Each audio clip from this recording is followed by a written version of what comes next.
Me retorcieron en pleno parque, sin motivo ni pruebas. Solo porque era una mujer negra con un libro. No tenían ni idea de quién era realmente. Entonces, llevaba esposas. Hoy, llevo una toga de juez. ¿Y sabes qué? Ahora son ellos los que están sentados frente a mí, como los acusados. Y tengo que decidir si les doy una oportunidad de mejorar o les muestro cómo es la verdadera justicia. Recuerdo aquel día con todo detalle, el olor a primavera, el sol a través de las ramas, el susurro de las hojas. Por fin tenía una hora de silencio entre las sesiones del tribunal. Estaba sentada en un banco del parque, hojeando una nueva novela de Bell Hooks, bebiendo café de un vaso de papel y pensando, esto es la paz. Pero la calma es algo ilusorio, sobre todo cuando tu piel es más oscura que un café con leche. De repente, los frenos. Una sirena. Dos policías, jóvenes, blancos, con ojos fríos como el cristal. Uno lleva un walkie-talkie, el otro tiene la mano en el cinturón, justo encima de la funda. Señora, sus documentos, preguntan sin saludar. Ni un buenas tardes, ni una explicación. Cerré el libro, sin miedo, pero con firmeza. Disculpe, ¿cuál es el motivo de la inspección? Hemos recibido una llamada sobre una actividad sospechosa en el parque, respondió uno de los hombres. Su voz carecía de emoción. Mecánica. ¿Crees que he sido yo? No respondió. Se limitó a sacar un cuaderno. Ya entonces me quedó claro que a sus ojos yo no era un lector, ni un abogado, ni una persona. Soy una señal de un problema. Presenté mi carné de conducir. No solo un carné de conducir, un carné de abogado. Con el emblema del Estado. Con mi nombre, Lauren Mason. Se miraron, pero no se detuvieron. ¿Estás aquí sola? ¿Sueles llevar libros como este? ¿Qué hay en la bolsa? Esto es una violación de mis derechos. Si no tienes una orden judicial o no mencionas una sospecha concreta, no tengo por qué responder. Hablé con claridad, sin elevar el tono. Era mi escudo. Sabía cómo se jugaba. Pero las reglas no se aplican cuando el adversario juega sin conciencia. Se resiste, siseó uno de ellos, y al segundo siguiente su mano me apretó la muñeca. ¿Qué estás haciendo? Apreté los dientes. Eso es ilegal. Me rompió el brazo y el otro sacó unas esposas. La gente empezó a detenerse, algunos quitaron sus teléfonos, otros simplemente se dieron la vuelta. Vi miedo, vergüenza, indiferencia en sus ojos. Y también silencio. Un silencio terrible, en el que estás a solas con el sistema. Se está resistiendo, señora, dijo en voz alta, para la cámara, para los testigos, para el futuro informe. No me resistía. Solo respiraba. El metal de las esposas era frío y humillante.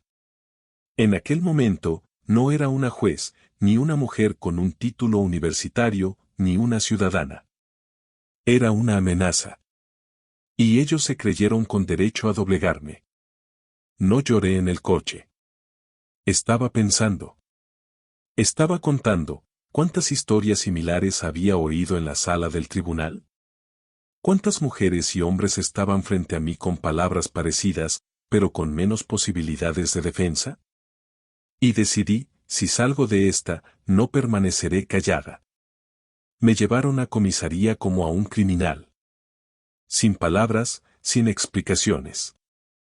Solo hormigón frío bajo mis pies y olor a sudor, café viejo y miedo. Ni siquiera me quitaron las esposas inmediatamente, me hicieron esperar hasta que rellenaron el papeleo. Podía oírlo en mi cabeza, ¿quieren que me rompa? Ponte contra la pared. Hazme una foto. ¿Para qué? Pregunté. Es un procedimiento rutinario. Y de nuevo, el mismo tono que la máquina, indiferente, alienado. Me fotografiaron y me tomaron las huellas dactilares. No con respeto, ni con la dignidad básica, sino con ese desprecio especial que guardan en sus bolsillos para la gente como yo. Personas negras. Inconvenientes. Educados. Me dieron un uniforme gris. Me dijeron que me cambiara. Me quedé helada. ¿Ocurre algo? El oficial miró a través de mí. Soy juez. Tengo inmunidad. Me detuvieron sin motivo. Aquí todo el mundo es inocente, espetó. Cambiarse de ropa bajo vigilancia es una humillación indescriptible. No solo quieren encarcelarte, quieren borrarte. Convertirte en otro cuerpo, otro nombre, otra historia. Me encerraron en una celda, hormigón, un banco de acero, una lámpara que zumbaba constantemente. Me senté, crucé los brazos, respiré hondo. Aguanta, Lauren. No les muestres ningún miedo. Las horas pasaban como un humo viscoso. El tiempo se había detenido. Solo de vez en cuando oía a alguien golpear la pared de la celda contigua o a un agente dar un portazo. El silencio y las explosiones eran el único ritmo de la prisión. En algún momento después de las 4, un joven policía se acercó a mí con una carpeta. ¿Lauren Mason? Se te acusa de resistencia a la autoridad e interferencia con un agente de policía. No me resistí. Eso lo decidirá el tribunal. Ni siquiera me miró a los ojos. ¿El tribunal? ¿Este circo tiene que ir al tribunal? Me trataron como a un criminal. Y lo único que hice fue sentarme en un banco con un libro. Cuando me pusieron en libertad bajo fianza, ya era de noche. Ava, mi íntima amiga y colega, me esperaba en la entrada. ¿Estás bien?, le temblaba la voz. Fuera, sí, respondí. Dentro, todavía estoy recogiendo los pedazos. En casa, no podía dormir. Me senté en la mesa de la cocina, mirando mi cuaderno y sujetando un bolígrafo. Mi cabeza no estaba llena de imágenes, sino de un plan. Eres abogado. Eres juez. Conoces el sistema desde dentro. Y por eso te tiene miedo.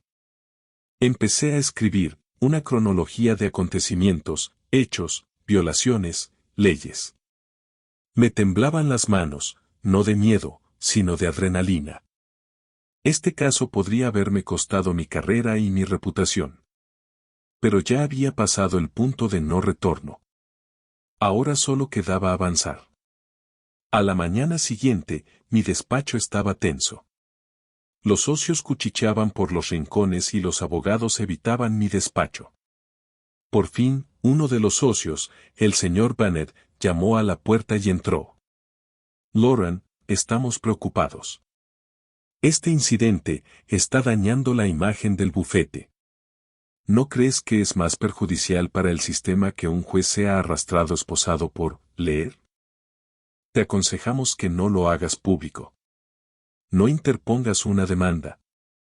Puedes aconsejar, le miré directamente a los ojos, pero esta es mi vida. Y mi lucha. Sabía que lo arriesgaba todo.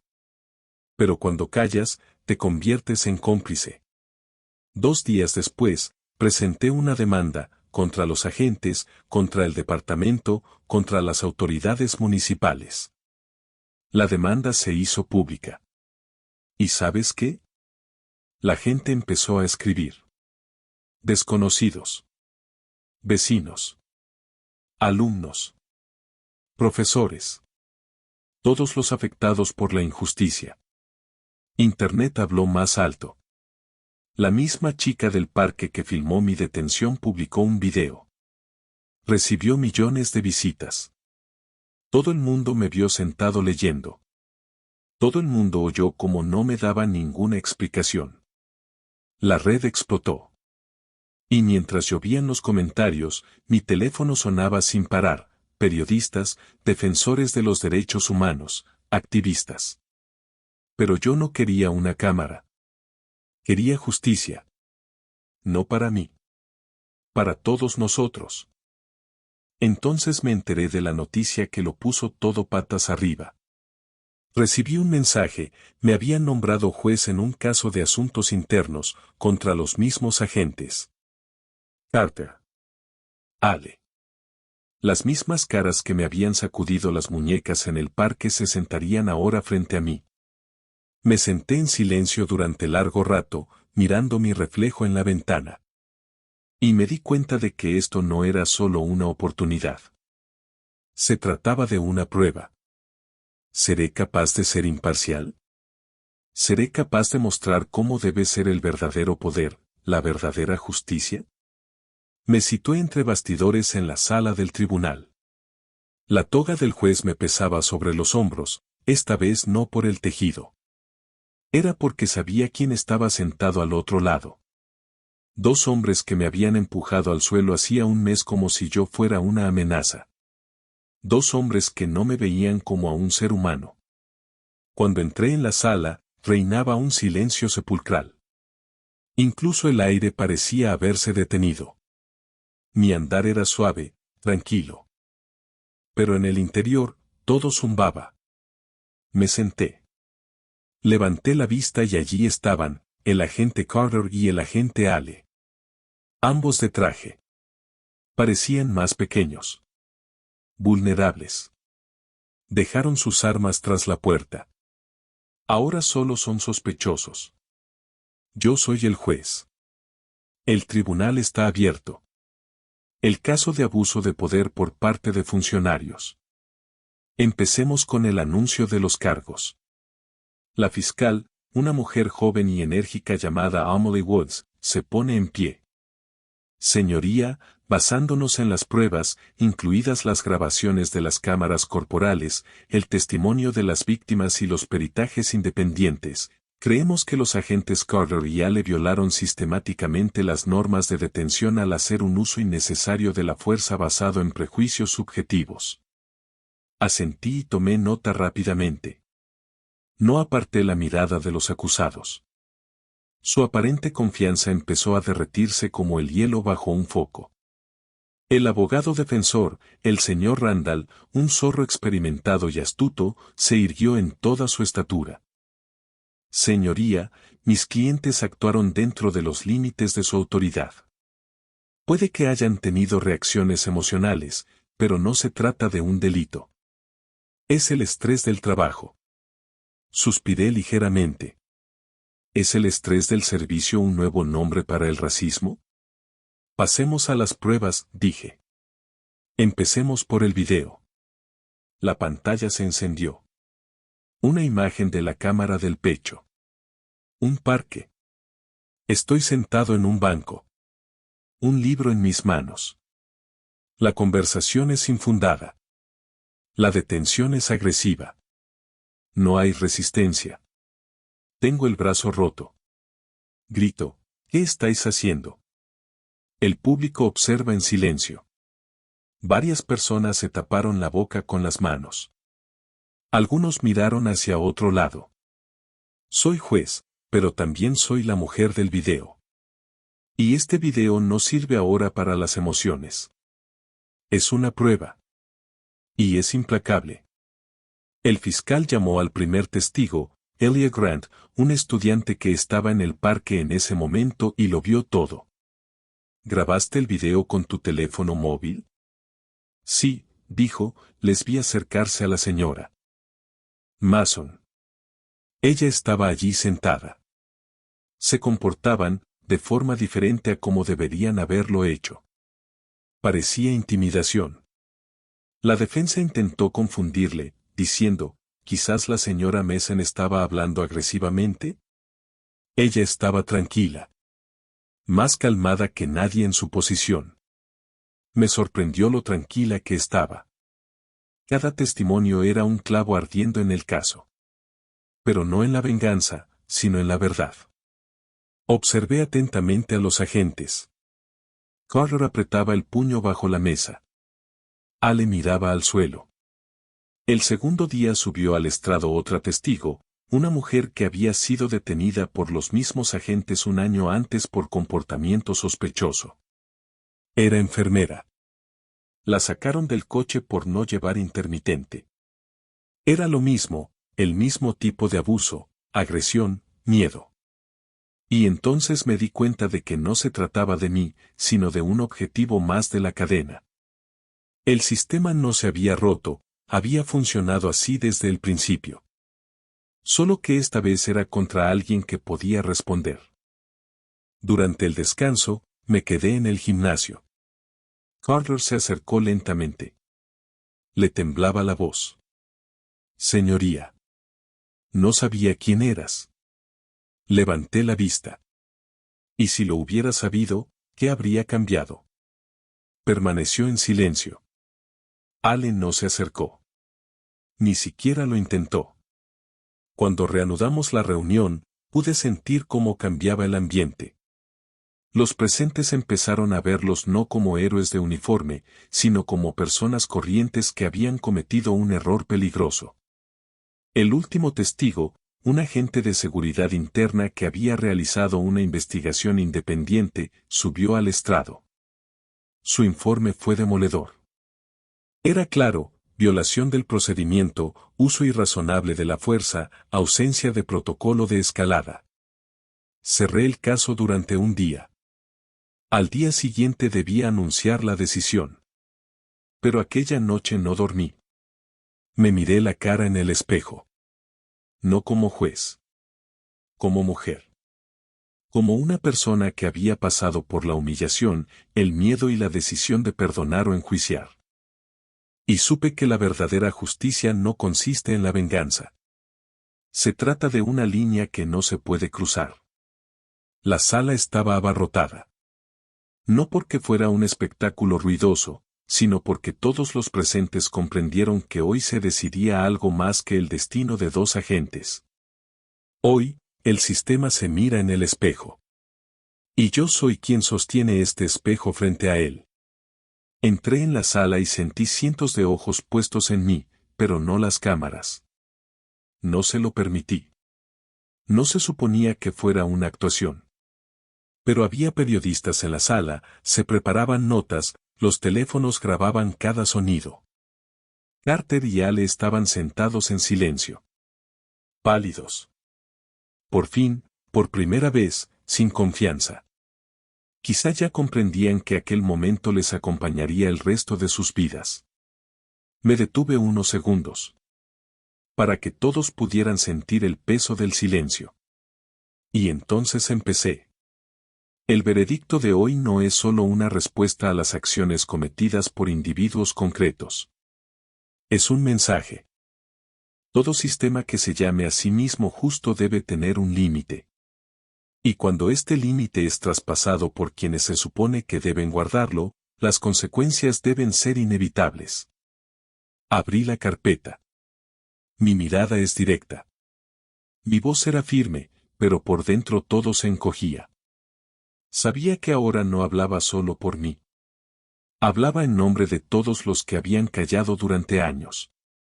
Las pruebas demuestran que los agentes Carter y Ale se extralimitaron repetidamente en el ejercicio de su autoridad. No actuaron basándose en la ley, sino en prejuicios. Su comportamiento ha puesto en peligro la vida de los ciudadanos y ha socavado la credibilidad de todo el sistema policial. Los miré brevemente.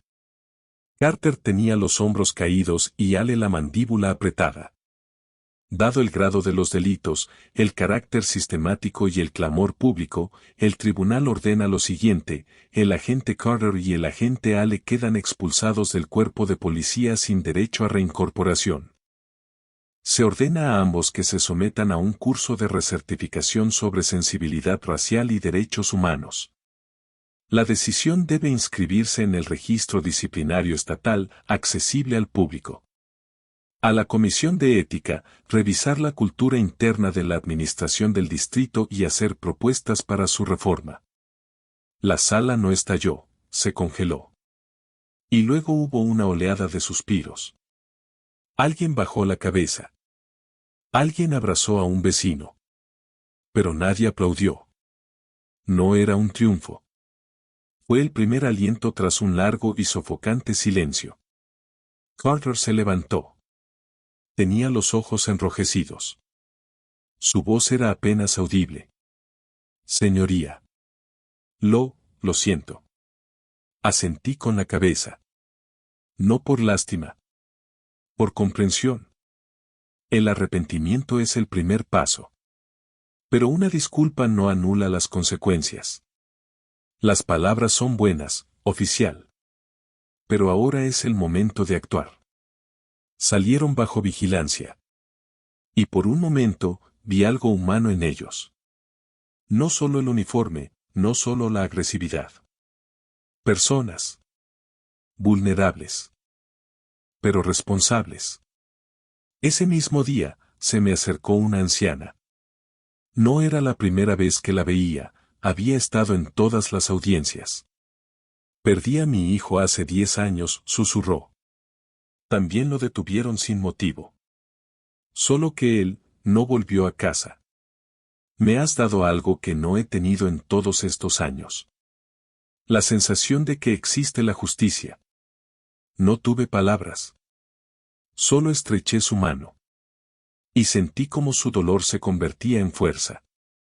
A la luz de sus lágrimas, vi el objetivo por el que empecé esta lucha. En los días siguientes, la ola de cambio no empezó desde arriba, sino desde abajo. Activistas, estudiantes, profesores e incluso algunos policías crearon la iniciativa Nuevo Juramento, un movimiento para renovar la policía, volver a certificarla y crear una supervisión pública independiente. El ayuntamiento nombró una comisión. Me invitaron como asesor. Y acepté. Porque no se puede juzgar el sistema y no participar en su cambio. Aquel domingo, estaba sentada en el mismo parque, en el mismo banco. Con el mismo libro. Ahora la gente no apartaba la vista. Algunos se acercaron a mí, me dieron las gracias, compartieron su dolor y sus esperanzas. Una niña se sentó a mi lado en el banco. Estaba leyendo en voz alta. Su madre sonreía. ¿Quieres ser abogada como tú?, me dijo.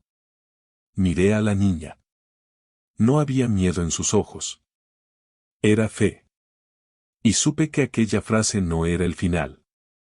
Era solo el primer paso. Pasaron unos meses. La ciudad cambió. No se ha vuelto perfecta, el racismo no se evapora del aire como la niebla tras la lluvia. Pero por primera vez en mucho tiempo, la gente empezó a hablar en voz alta. Y no en un susurro. En voz alta. En la prensa. En las escuelas. En las reuniones. En sesiones del ayuntamiento. Me invitaron a actos,